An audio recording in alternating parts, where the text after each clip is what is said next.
बाकर रजा, ये फलाने, ये ढिमकाने, ये सब उसी एक एजेंडे के तहत पाकिस्तान में उतारे गए। जिस तरह से हम ईस्ट इंडिया कंपनी को रोते थे, वो मुगल बादशाह के बच्चे का इलाज फलाना ढिमकाना, और उन्होंने कदम रखने के लिए मांगा इजाजत और उसके बाद फिर इंडिया के लगा दिए। कराची दे दिया, बल्कि मुझे दुख हुआ उस बात का। मैंने अगले दिन ये भी कहा, मैं इस्लामाबाद और पिंडी में दे दो, यहाँ पे कोई होटल बना रहे चाइनीज। आपका लाहौर और इस्लामाबाद एयरपोर्ट जो है, इनकी कीमत लगनी शुरू हो गई कि इनको हम ये गिरवी रख के इन पे हम आके कितने पैसे हम इस पे ले सकते हैं और कहाँ से हमें पैसे मिल सकते हैं। ये सेटअप आज नहीं तो 1 घंटे के बाद, 1 घंटे के बाद नहीं तो 1 साल के बाद, और 1 साल के बाद नहीं तो 1.5 साल के बाद जब जाएगा, जब खत्म होगा, याद रखना पाकिस्तानियों मेरी इस बात को, अगले 500 साल तक हाथ लगा के रोगे। और वो जो इमरान खान को लाने का जिम्मेदार है कि कश्मीर का नाम लेते रहेंगे, जिंदगी भर चीखते रहेंगे, चिल्लाते रहेंगे, कराची हमारे हाथ से जाए तो जाए। Press the bell icon on the YouTube app and never miss another update.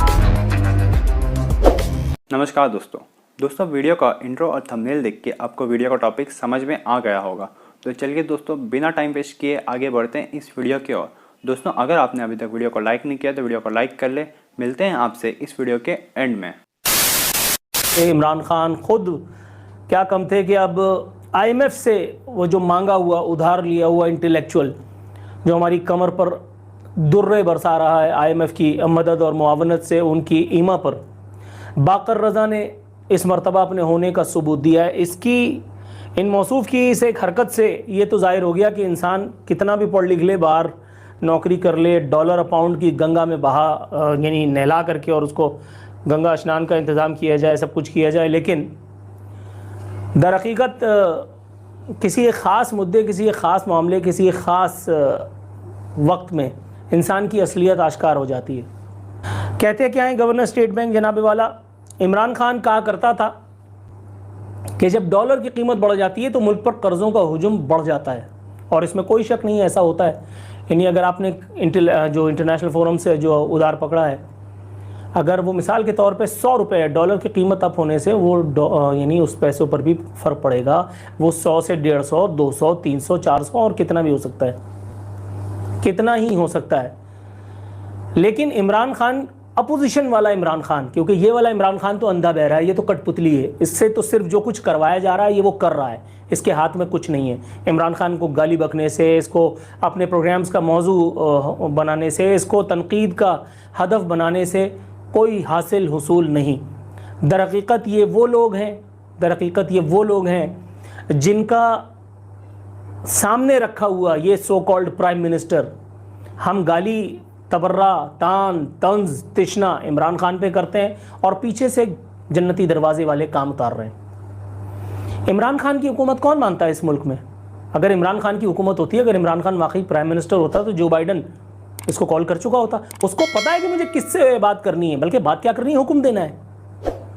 उसको जब हुक्म देना होगा तो हॉटलाइन पे एक टेलीफोन आ जाएगा, इमरान गया तेल लेने। IMF से उधार मांग करके पाकिस्तान की तारीख में पहली मरतबा हम वर्ल्ड बैंक से मोइन कुरैशी को लेके आए थे, ये तो था।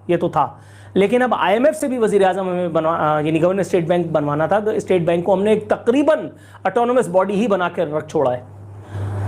IMF को जब किसी मुल्क की इकोनॉमी को तबाह करना होता है तो वो वहाँ अपने बंदे प्लांट करता है। वर्ल्ड बैंक को जब किसी की कमर तोड़नी होती है तो वहाँ अपने लोग लगा देते हैं। और हमारे यहाँ सो कॉल्ड सेटअप, ये जो सो कॉल्ड सिविलियन सेटअप है, दर हकीकत ये डिक्टेटरशिप है, लेकिन हमने इसे सिविलियन मार्शल की तर्ज का जो है वो पेश किया है दुनिया को दिखाने के लिए, ताकि हम पर पाबंदियां ना लगें, हमारे हुक्मरानों की और हुक्मरानों को लाने वालों की हराम की आमदनी, जिसको दिहाड़ी मैं कहता हूँ, वो ना मारी जाए। फरमाते हैं कि जी अगर डॉलर की कीमत ऊपर होती है तो इसका फ़ायदा समंदर पार पाकिस्तानियों को हो रहा है। भला वो कैसे? पहले आप 100 रुपये बेचते थे, डॉलर की कीमत कम थी, वो 100 रुपये आपके घर वालों को कितना मिलता होगा? अब देखिए हमारी परफॉर्मेंस। अब बताइए कि इस पढ़े लिखे सो कॉल्ड इंटेलेक्चुअल को आप किस अंदाज में तबर्रा फरमाएंगे? बाकर रज़ा, ये फलाने, ये ढिमकाने, ये सब उसी एक एजेंडे के तहत पाकिस्तान में उतारे गए। जिस तरह से हम ईस्ट इंडिया कंपनी को रोते थे, वो मुगल बादशाह के बच्चे का इलाज फलाना ढिमकाना, और उन्होंने कदम रखने के लिए मांगा इजाज़त और उसके बाद फिर इंडिया के लगा दिए, उसी तरह से ये सब कुछ सेटअप पाकिस्तान का दिन ताक करने के लिए और यहाँ हो रहा है। और ऐसा नहीं है कि मीडिया इस बात से बेखबर है, ऐसा नहीं है कि हमारी सियासी जमातें इस बात से बेखबर है कि यार इस मुल्क का हाल ये है कि यहाँ अली अमीन गंडापुर, फैसल वाडा, बाकर रज़ा, अली जैदी, असद उमर, इस जैसे हल्के लोग वजीर, सफीर, मुशीर, फलाना ढिमकाना बना दिए जाते हैं। इस मुल्क की लुटिया को कौन बचाएगा? आवाम की इस वक्त कमर टूट चुकी है। मुल्क आपका माने या ना माने, ये सेटअप आज नहीं तो 1 घंटे के बाद, 1 घंटे के बाद नहीं तो 1 साल के बाद, और 1 साल के बाद नहीं तो 1.5 साल के बाद जब जाएगा, जब खत्म होगा। याद रखना पाकिस्तानियों मेरी इस बात को, याद रखना मेरी इस बात को, अगले 500 साल तक हाथ लगा लगा के रोओगे तुम लोग, अगले 500 साल तक हाथ लगा लगा के रोगे। और वो जो इमरान खान को लाने का जिम्मेदार है, वो जिसने सिर्फ अपनी नौकरी की वजह से पाकिस्तान की ऐसी तैसी फेर दी है, वो इसी मुल्क में होगा। और तुम उसकी मूंछ का बाल भी नहीं तोड़ पाओगे, तुम उसकी मूंछ का बाल नहीं तोड़ पाओगे। अगला आने वाला जमहूरियत का सो कॉल्ड मामा उसका कुछ नहीं उखाड़ पाएगा। यह इस देश का अलिखित कानून है, ये इस देश का अलिखित कानून है कि कश्मीर का नाम लेते रहेंगे, जिंदगी भर चीखते रहेंगे, चिल्लाते रहेंगे। कराची हमारे हाथ से जाए तो जाए, हम कश्मीर के पीछे अपने बाकी नस्लों को भी इंसानी जंजीरें बनाएंगे, गाने रिलीज करेंगे। उखाड़ना तो हमने वैसे भी किसी का कुछ नहीं है, उखाड़ा तो हमने पहले भी किसी। चाइना ने डिसीजन ये कर लिया है कि वो अफगानिस्तान के इशू पे अमेरिका से जंग नहीं करेगा, इससे अड़फस नहीं करेगा। वो चाइना ने ये डिसाइड कर लिया। उन्होंने थोड़े से पीनट्स के पैसे दिए हैं, जो मेरे ख्याल में अफगानिस्तान पहुंचे भी नहीं होंगे, रास्ते में कहीं गुम हो गए वो। लेकिन अब उसकी वजह से पाकिस्तान में बौखलाहट है कि चाइना उधर नहीं जा रहा। हालांकि उस बौखलाहट में आपने क्या किया कि चाइना भी आपसे नाराज है। आपसे बड़ा अरसा हो गया कि प्रेसिडेंट शी की बात नहीं हुई, गवादर पे उनको रिजर्वेशन थे। और इस बौखलाहट में आपने एक और ब्लंडर किया है, जो कौम, हमारी पाकिस्तानी कौम अगले 100 साल भुगतेगी। वो क्या है? बिल्कुल पाकिस्तानी किसी को पता ही नहीं चलने दिया, अफसोस के साथ, कि ग्वादर छोड़ के कराची दे दी है चाइना को, बगैर किसी कौमी असेंबली से पूछे, बगैर किसी कंसेंसस के पूछे। उसी बौखलाहट में कि चाइना निकल ना जाए पैसे लेके, पीछे ना हट जाए सी पैक से, हमारे डॉलर रुक ना जाए, कराची दे दिया। बल्कि मुझे दुख हुआ उस बात का। मैंने अगले दिन ये भी कहा, मैं इस्लामाबाद और पिंडी भी दे दो, यहां पे कोई होटल बना लें चाइनीज आके।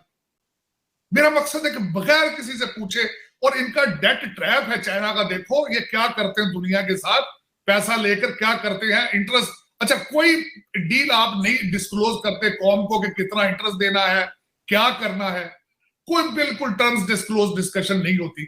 आपने चाइना भी उनके साथ, कराची भी रख दिया उनके सामने।